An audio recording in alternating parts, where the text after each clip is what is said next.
Hello, আসসালামু আলাইকুম। সবাই কেমন আছেন? আলহামদুলিল্লাহ ভালো আছি। আচ্ছা, কুমিল্লা 14 গ্রাম দেখলাম একটা মুক্তিযোদ্ধারে জুতার মালা পরাইছে। জুতার মালা পরানি অনেকে দেই যে এটা নিয়ে খুব আক্রোশ, বুঝছেননি? যে মুক্তিযোদ্ধারা মনে করেন হাসিনার আমলে একটা টু শব্দ করে নাই, এই 15,000 টাকা 20,000 টাকা বেতনের লিগা এই ধরনের মুক্তিযুদ্ধ আমরা চাই না। মুক্তিযুদ্ধ মানে কি, যারা দেশ স্বাধীন করছে, দেশ স্বাধীন করছে, শোষণ মুক্ত একটা সমাজ ধারণের কথা ছিল এই মুক্তিযোদ্ধারা, কিন্তু এই মুক্তিযুদ্ধেরা মারা নাই। এখন যারা কিছু সংখ্যক মুক্তিযোদ্ধা, বেশিরভাগই মুক্তিযোদ্ধারা মারা গেছে, অল্প কিছু সংখ্যক মুক্তিযোদ্ধা আছে, এরা মনে করেন এরা মুক্তিযুদ্ধের বাধা খায় আজিরা বইয়া থেকে। এরা কোন যুদ্ধ গেছে, কয়টা যুদ্ধ করছে এরা? হ্যাঁ, এরা সিবিএসএফের ভিতরে থাকে। কেউ কেউ দেই মুক্তিযুদ্ধ হয়েছে বাংলাদেশ, দেই যে কয় মুক্তিযুদ্ধের বলে ইয়া নাতি, মুক্তিযুদ্ধের ফুন্তি। হ্যাঁ, এমন বহু সাইনবোর্ড হাসিনার আমলে লাগাইছে।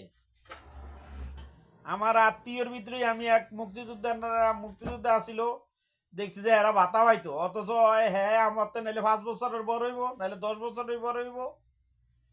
হ্যাঁ, কিন্তু হেরাও দেখছি ভাতা পায়। অরিজিনাল মুক্তিযোদ্ধা যারা মনে করেন আমগো কচুয়া থানার ভিতরে একজন মুক্তিযোদ্ধা ছিল উত্তরবঙ্গে, আমাদের বাড়ি ভাড়ার একজন আছিল। আমি তো মুক্তিযোদ্ধা কমই দেখছি, এন দিয়ে মনে করেন 12 আশিনুরের ভিতরে আমার মামাই হইল মেইন মুক্তিযোদ্ধা ছিল। এরপরে মনে করেন যে যেমন গাজীপুরের রুল আমিন মামায় মারা গেছে, বুঝছেন নি? হ্যাঁ মুক্তিযোদ্ধা ছিল। হ্যাঁ মুক্তিযুদ্ধ তখনকার আমলে, হ্যাঁ মনে মুক্তিযুদ্ধের ভিতরে শহীদ হয়েছিল কি আনার ইয়াত গোয়ালমারি যে যুদ্ধ হয়েছিল, এই যুদ্ধের ভিতরে মনে করেন পাকিস্তানিদের লগে তখন যুদ্ধ হইয়া এই রুল আমিন মামায় মারা গেছিল। তো এই ধরনের মুক্তিযুদ্ধ খুব কম হয়। আর যারা মনে করেন মুক্তিযুদ্ধের লেবাস ধইরা মনে করেন যে হাসিনারে আশ্রয় প্রশ্রয় দিছে, লক্ষ লক্ষ টিয়া পাচারের জন্য সহযোগিতা করছে, এই ধরনের মুক্তিযুদ্ধ আমরা চাই না। হ্যাঁ, যে ধরনের মুক্তিযোদ্ধারা মনে করেন গলার মালা পরাইছে আর কার্যকলাপে পরাইছে, এলাকার মানুষের খবর লন যে কেমন মুক্তিযুদ্ধ আসিল। হ্যাঁ, এলাকার মানুষের কাছে খবর লন যে কেমন মুক্তিযুদ্ধ আসিল, কি করছে সে এই গত 15 বছরের ভিতরে। হাসিনা সরকারের আমলে কি কি করছে, কি আসল বিষয়, এগুলা জানেন ভালো করে। তারপরে মনে করেন আনারা অমুক অমুকে বিবৃতি দিয়েন। বেড়ার কার্যকলাপ যদি ভালোই তো নয়, ভালো হইলে বালা মানুষে চাই। ডক্টর ইউনুসের মতন মানুষ এটা জুতার মালা দিতে পারেনি কেউ, পারতো না তো জীবনে। কে রে, ভালো লোক, দেশের জন্য ভালো করছে ডক্টর ইউনুস, এই জন্য ডক্টর ইউনুসের পারতো না। অনেক মুক্তিযোদ্ধারে গলার মালা দেয় কে রে? অবশ্যই সে হাসিনার দীর্ঘ 15 বছরের শাসনামলে যে কোনো অত্যাচার করছে, এলাকার মানুষের সামনে শোষণ করছে। এই কারণে তো মনে করেন মুক্তিযোদ্ধার মনে করেন যে এই অবস্থা, এই পরিণতি, জুতার মালা দিছে। বালা মানুষের কেউ জুতার মালা দেয়?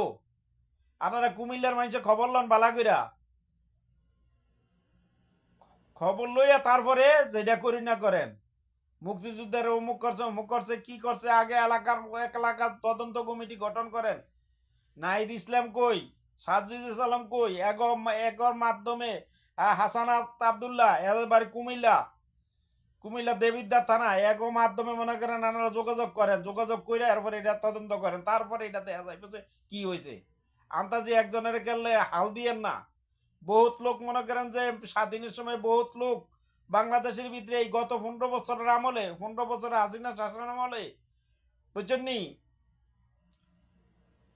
1996 সালে মনে করেন যে হাসিনা সরকার ক্ষমতা আইছে, আর মনে করেন আব্বাই মনে করেন যে আমার শ্বশুর বাড়ি গিয়ে ঘুমাইছে। আমি মনে করেন বাইতে ফলাই গিয়ে ঢাকা গিয়ে আসিলাম। আমার কি অপরাধ আছিল?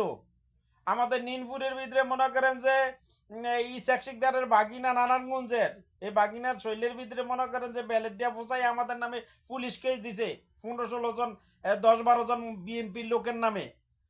কোর্টের ভিতরে রক্ত বইরা নিয়ে আমাদের নামে পুলিশ কেস দিছে। আমরা তো মানে এমন শাসন আমলও আমরা দেখতে আইছি। এরপরে গত 15 বছরে মানুষের মনে করেন আমার আব্বাই মরে যাওয়ার আগে কই রেখেছে, বাবা কই জালিম সরকার দিয়া গেলাম তো গোদারে, কই জালিম জালিম আব্বাই আম্মা মারা গেছে, মরে যাওয়ার আরো 10 বছর আগে কইয়া গেছে জালিম দিয়া জালিম, হাসিনা হইলো জালিম। আব্বাই ভাই মারিতে মাস্টারি কত, কোনোদিন আব্বাই হাসিনারে জালিম ছাড়া কিছু কয় নাই। বুঝছেন? এখন যারা মুক্তিযুদ্ধের মনে করেন যে মুক্তিযুদ্ধ করেন তাদের কার্যকলাপ কীর্তিকলাপ সব গিয়ে দেখেন। বাংলাদেশের মনে করেন 80% মুক্তিযুদ্ধই মনে করেন হাসিনার পাঁচাটা গোলাম আছিল। এগুলো ভালো করে দেখেন, দেখে তারপরে মনে করেন মানুষের বক্তব্য দিয়েন। আন্তাজিকাল একজনের একাল দৌড়াইয়েন না। এই মুক্তিযুদ্ধ কার্যকলাপ কি, মুক্তিযুদ্ধ এলাকাত কি করছে, কি আসে বিষয় মনে করেন পুলিশ সুপার আছে, ইউনু আছে, তারপরে মনে করেন এলাকার গণ্যমান্য যারা আছে তাদের মাধ্যমে খবর লন, খবর লিয়ে তারপরে যেটা করেন। সবাই ভালো রাখবেন। আমার ভিডিওটা ভালো লাগলে সবাই আমার সাথে সহযোগিতা করবেন। ওকে, থ্যাংক ইউ।